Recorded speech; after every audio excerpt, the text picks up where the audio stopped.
L'importance de l'attachement parent-enfant. Bonjour, je suis Isabelle Landry pour ceux et celles qui ne me connaissent pas.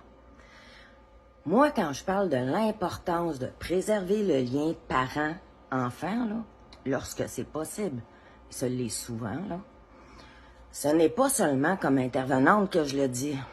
Non, non, non. Je le dis aussi comme enfant qui a été placé en bas âge. Je me souviens des visites avec mes parents biologiques. Je me souviens de toute la confusion que je vivais avec mes frères quand j'étais enfant. Je comprenais pas ce qui se passait, moi. Je comprenais plus qui était qui dans ma vie. Si mes frères, ce l'est pas. Qui étaient mes vrais parents? Qui étaient mes frères, mes sœurs, ma famille? Où était ma place dans tout ça? Hein? C'est ça que je vivais.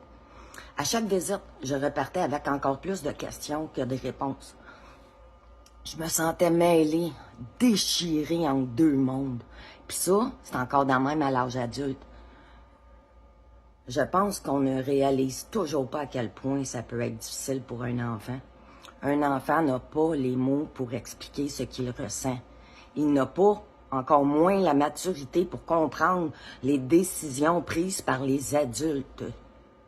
Il ressent simplement la perte, l'absence, le rejet, la confusion, puis parfois même la culpabilité.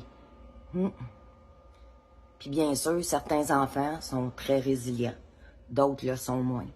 Mais peu importe leur capacité à s'adapter, il faut jamais oublier qu'un placement, c'est une épreuve, une très grande épreuve et pour toute la famille. Même lorsqu'il est nécessaire, il laisse des traces imaginées, s'il l'est pas. C'est pour ça que je crois qu'avant de séparer un enfant de ses parents, lorsque la sécurité n'est pas un enjeu, on devrait tout faire pour aider la famille à se reconstruire. Non pas le contraire, ce qui est la loi 15, ça l'aide pas. Parce qu'une fois qu'on brise le lien d'attachement, c'est pas toujours facile de le réparer. Et quand on place un enfant, il faut jamais oublier qu'on ne déplace pas seulement un corps d'une maison à une autre. On bouleverse son univers. Je le sais, je l'ai vécu. Et c'est probablement pour ça qu'aujourd'hui, je crois autant en la prévention, en l'accompagnement des parents et en l'aide réelle aux familles avant que la situation ne devienne une crise ou un signalement. Parce qu'un enfant mérite d'être protégé, oui, mais pas à n'importe quel prix.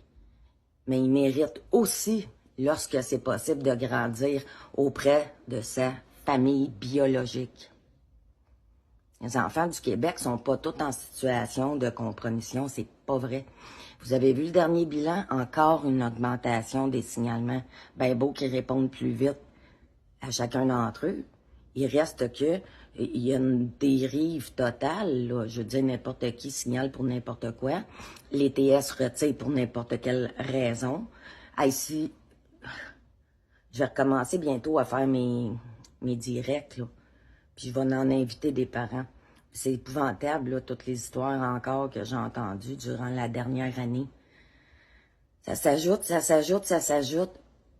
Ben, si vous êtes comme moi, puis vous avez été placé entre les années 1970 et 90, ben, écrivez-moi à isabelle.100.tabou@gmail.com.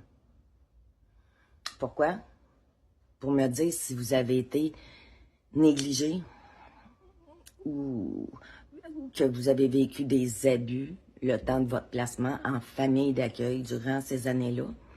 Je voudrais voir s'il y a matière à un recours, si nous sommes assez.